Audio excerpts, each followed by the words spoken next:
Muy buenas noches, bienvenidos a Odisea. Warren Buffett, que es, como sabemos, un ícono del mundo financiero, una especie de financista estrella internacional, dice: nunca sabes quién está nadando desnudo hasta que no se retira la marea.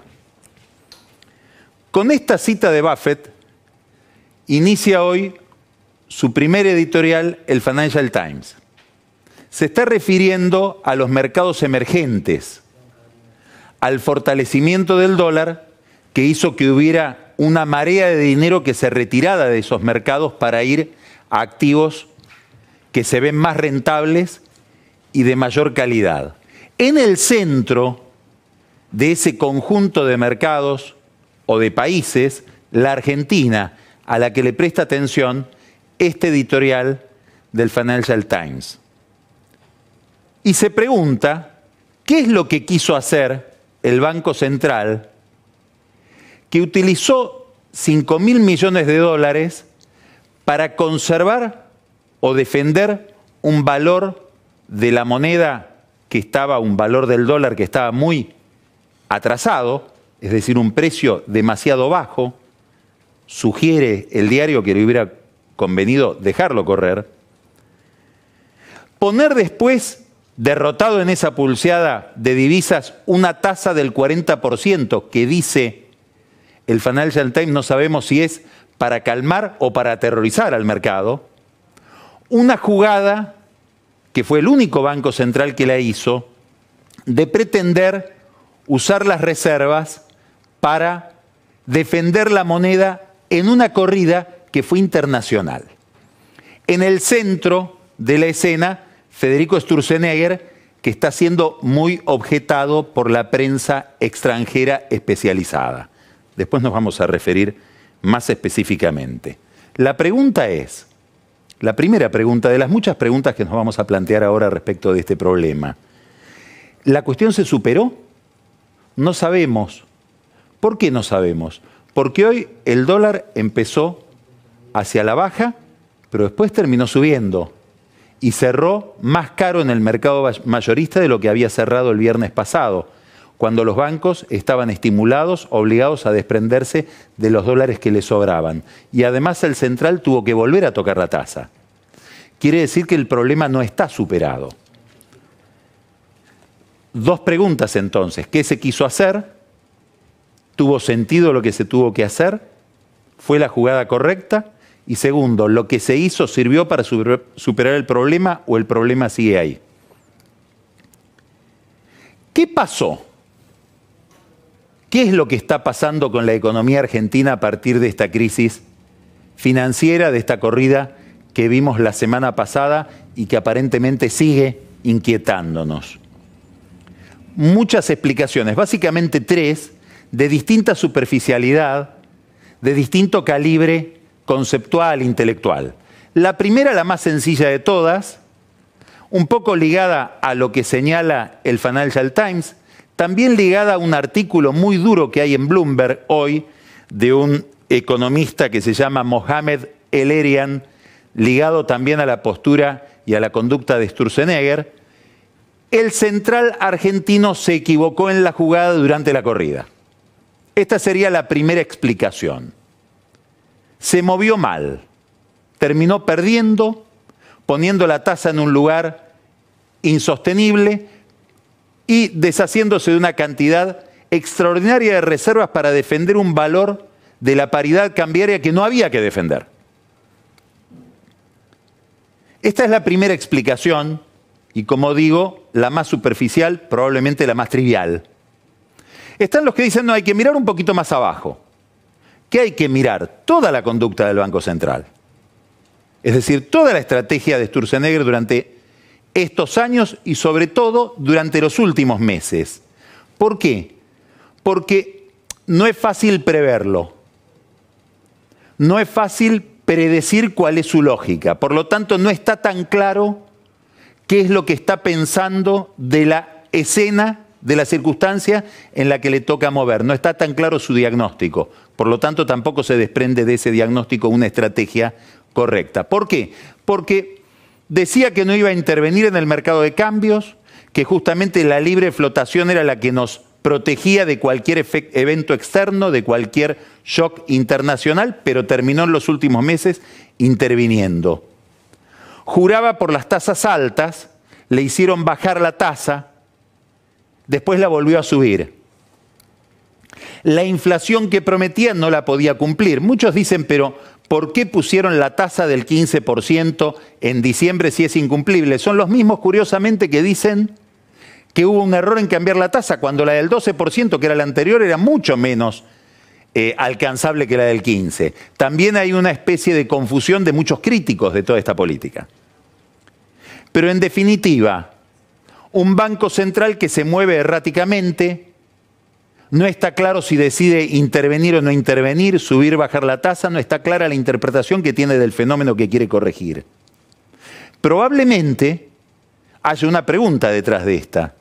Después de que le impusieron una nueva política monetaria, aquel 28 o 27 de diciembre a la mañana, cuando Marcos Peña le comunicó a Federico Sturzenegger que la política monetaria iba a ser otra, sin precisarle demasiado cuál, y él aceptó quedarse, ¿fue una buena decisión? ¿O con otra política, con otro libreto, tenía que venir otra conducción del Banco Central? Pregunta, para una segunda hipótesis de explicación, que sería que Sturzenegger no se equivocó durante la corrida, sino que viene llevando adelante una política errática. Hay quienes no se conforman con estas dos explicaciones, con estas dos razones de lo que está pasando. Creen que no hay un problema coyuntural, episódico, al cual entramos y salimos rápido, sino que hay un problema en la política económica estructural. Y le echan la culpa también, básicamente, a la política monetaria. ¿Qué dicen? Que esta política monetaria de tasas tan altas produjo un retraso cambiario, centralmente un retraso cambiario, que determinó un problema, un desequilibrio, una deformación, que es un extraordinario déficit de cuenta corriente. ¿Qué quiere decir un déficit de cuenta corriente? Que le faltan no al Tesoro, a la economía argentina los dólares que necesita para funcionar en este régimen. Esto que lo venía anticipando desde diciembre Alfonso Pratgay ahora forma parte del discurso de muchos economistas que están viendo una política equivocada. De hecho, Roberto Frenkel lo acaba de señalar en el retraso cambiario.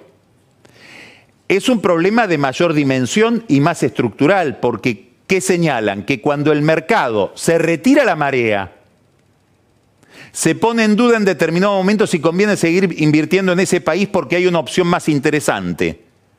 ¿Por qué? Porque la Reserva Federal mejora la tasa de interés y se presume que va a haber un fortalecimiento de los bonos del Tesoro. Se retira la marea y aparece la fisura. Y la fisura es una fisura más estable, más complicada de resolver, que es producto de la acumulación de decisiones monetarias de los 2 últimos años. Faltan dólares. Y estos dólares faltan por una estrategia llevada adelante por el Banco Central que consistió en atrasar el tipo de cambio, llevar las tasas muy altas para bajar dramáticamente la tasa de interés. Y ahora lo que nos tenemos que preguntar, y aquello por lo que nos tenemos que preocupar, es cuáles son las consecuencias de esto que ha pasado. Bueno, lo que ha pasado es que el mercado en dólares se ha cerrado para muchos países emergentes, sobre todo para la Argentina. ¿Y por qué esto es importante? Porque durante 12 años que tuvimos de kirchnerismo esto era intrascendente. Claro, el país no se financiaba en ese mercado. Pero ahora no solo se financia, sino que la clave de bóveda de lo que se llamó gradualismo era el acceso al crédito.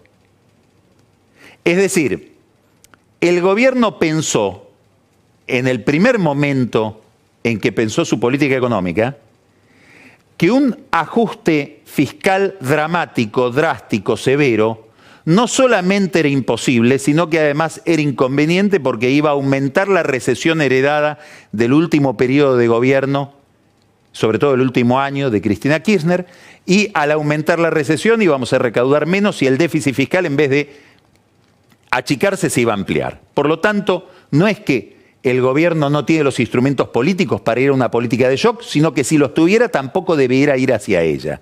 Esta es la premisa inicial de la política económica de Macri. Por lo tanto, si puedo prescindir, ¿cómo hago para prescindir de ese ajuste fiscal? Apalancándome en dos fenómenos que debo bendecir su existencia, circunstanciales. Uno es que Cristina Kirchner, la única palanca que le dejó al gobierno de Macri en términos de política económica usable era la capacidad de endeudamiento. La segunda es que el mercado de crédito internacional regalaba el financiamiento, que es lo que acaba de corregirse ahora. Por lo tanto, se podía acceder al mercado de deuda para compensar la rapidez de un ajuste fiscal que no iba a ser muy veloz, que iba a ser decididamente gradual, deliberadamente gradual. Bueno, lo que ahora está puesto en tela de juicio es la posibilidad de financiamiento. Es decir, una clave de bóveda de todo el sistema. El gobierno, además, deja la tasa de interés muy alta. El Banco Central deja la tasa de interés en una cifra imposible de pensar, 40%. El otro día, el viernes, cuando Nicolás Dujovne dio su conferencia de prensa, dijo, bueno, esperamos que esto el Banco Central lo corrija rápido. Quiere decir que está amenazada también la posibilidad de mantener el crecimiento. Fíjese que esto es muy importante. ¿Por qué? Porque todo el discurso gradualista se basa en que no da nada en términos absolutos. ¿Qué quiero decir? Te voy a bajar los impuestos contra el producto, contra la dimensión que tenga la economía. Dicho de otra manera, en términos reales. Te voy a bajar el endeudamiento en términos reales. Voy a bajar el déficit en términos reales. En términos reales, ¿qué quiere decir? Todo esto va a mejorar porque va a crecer la economía. Y si la economía no crece, no hay relato. No hay modelo. Por lo tanto, el gobierno tiene que preocuparse ahora, y está preocupado por la tasa de interés, porque la tasa de interés me determina, me explica qué nivel de crecimiento va a seguir teniendo esta economía, que ya no es el que se prometía antes de esta crisis. ¿Qué se sacrifica? Clarísimo, la inflación. Acá está el problema. La promesa de dominar la inflación en un año es una promesa, o en 2 años, en este segundo semestre, es una promesa que no se va a cumplir. No se va a cumplir en el primer mandato de Macri, doblegar la inflación. Ahora, la pregunta que se están haciendo muchos economistas inteligentes, dentro y fuera del gobierno, y ahora vamos a hablar de los debates dentro del gobierno, es, ¿y esa promesa era correcta?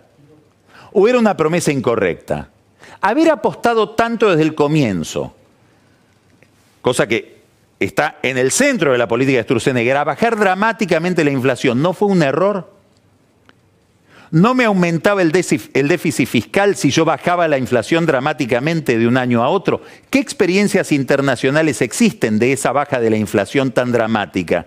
Porque el modelo latinoamericano que todo el mundo mira, que es Chile, hizo bajar la inflación con una política muy correcta durante 8 años. Bueno, ahora esta promesa ya no se puede cumplir. La pregunta es, si uno quiere revisar los problemas de esta política económica, si fue una promesa correcta o no había que esperar un descenso más gradual de la inflación.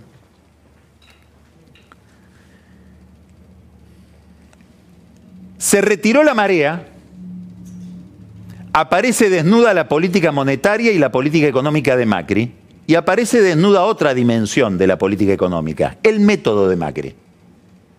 Acá nos metemos en una zona complicada, porque los seres humanos, a lo último que renunciamos es a nuestro método.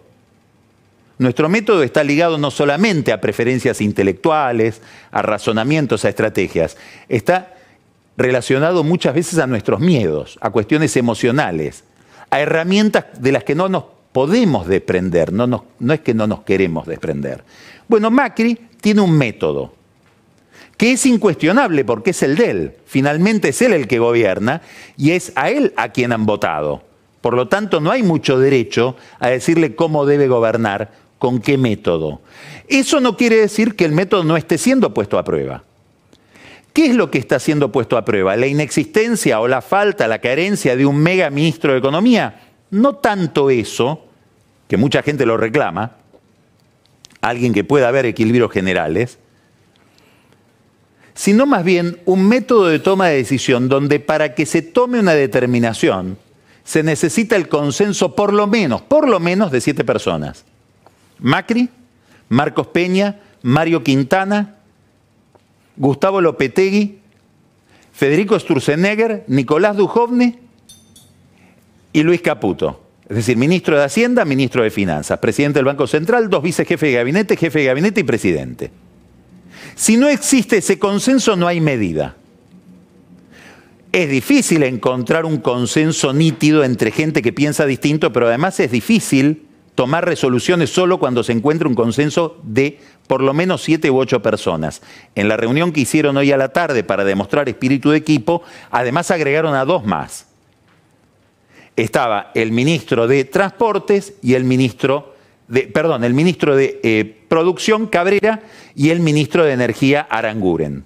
Es decir, ya somos 9 personas las que tenemos delante de nosotros para tomar decisiones. ¿Por qué esto es importante? Porque cuando el auto va en la avenida cómoda o en la autopista sin interferencias, no hay que tomar decisiones apresuradas. La cuestión es cuando aparecen las turbulencias como las que estamos viendo ahora, donde el mercado, los decisores, los que están mirando lo que hace el que manda, miran la sintonía fina de esas decisiones. Y no sabemos si es tan fácil coordinar 7 personas minuto a minuto durante el día. Por ejemplo, para decidir cuál va a ser la estrategia monetaria. O si la tasa se va a poner en 37 o en 40, como era la discusión el jueves a la noche y el viernes a la mañana.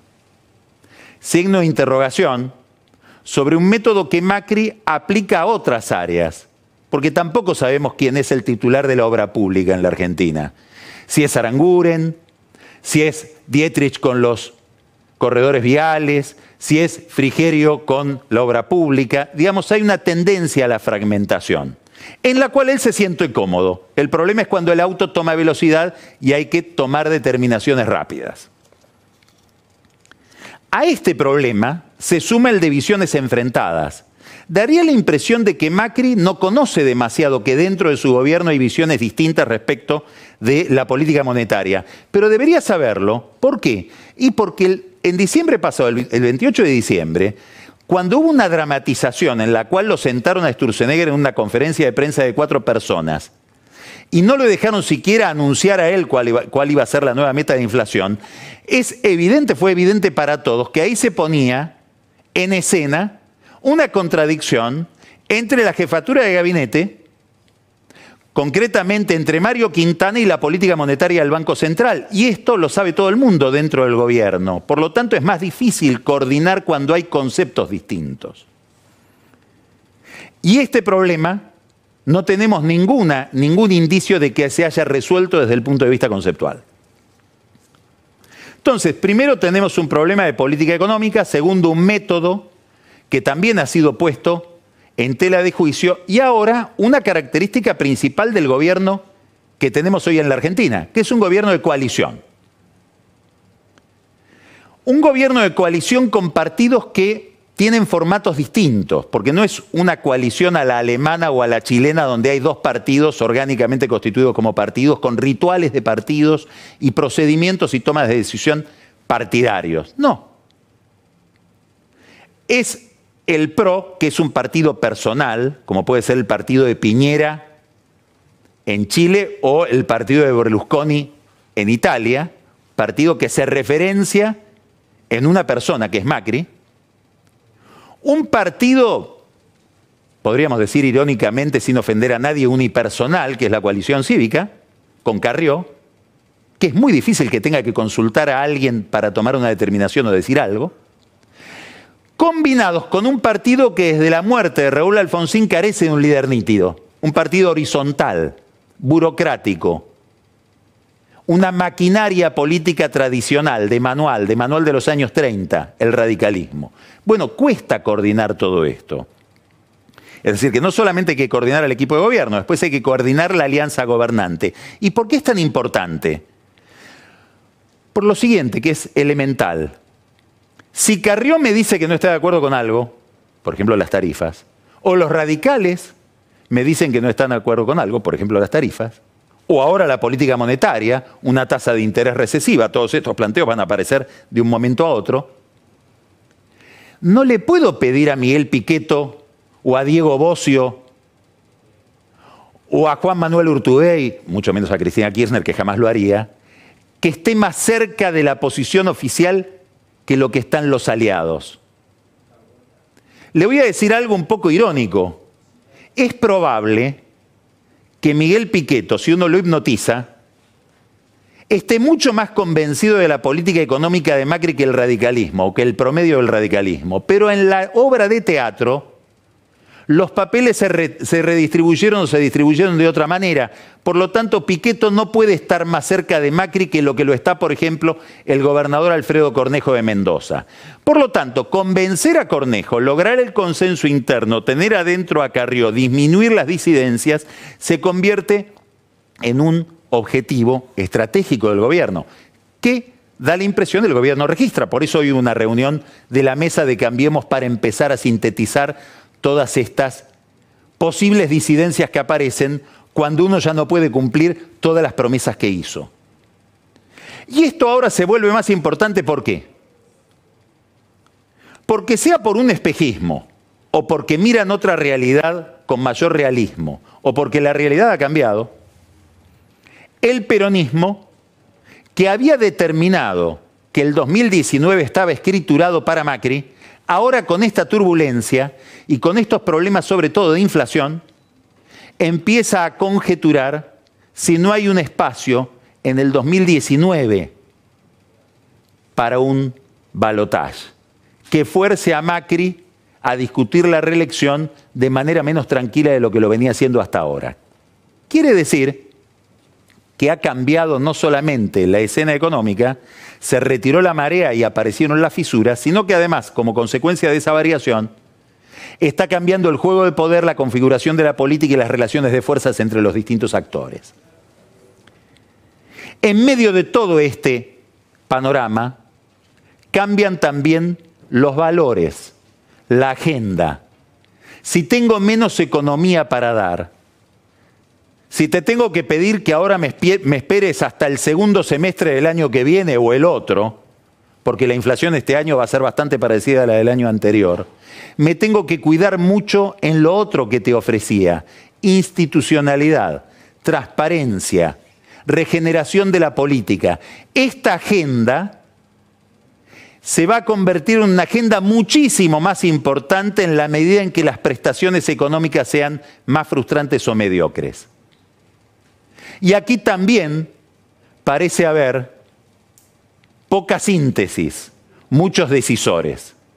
Nos enteramos que el jueves pasado el ministro de Justicia, Germán Garabano, organizó un seminario sobre buenas prácticas en el Poder Judicial, mejoras de calidad en la justicia, e invitó a 2 jueces de Comodoro Pi. El juez Martínez de Giorgi, que tiene la causa Odebrecht y en esa causa al primo del presidente, Ángelo Calcaterra, que fue el que sobreseyó, sin mirar siquiera los papeles, por enriquecimiento ilícito a Eduardo Freiler. E invitó también al juez Ariel Lijo, que es el juez que tiene en su juzgado la causa del Correo, de la familia del presidente. En el caso del Lijo, más allá del caso de Martínez de Giorgi, cabe un signo de interrogación extraordinario. Lo invitan a hablar de calidad institucional del Ministerio de Justicia, pero al mismo tiempo el mismo gobierno le abre un juicio político o quiere investigarlo por irregularidades en el Consejo de la Magistratura. Estamos hablando de lo mismo que la política monetaria o que la política de obra pública.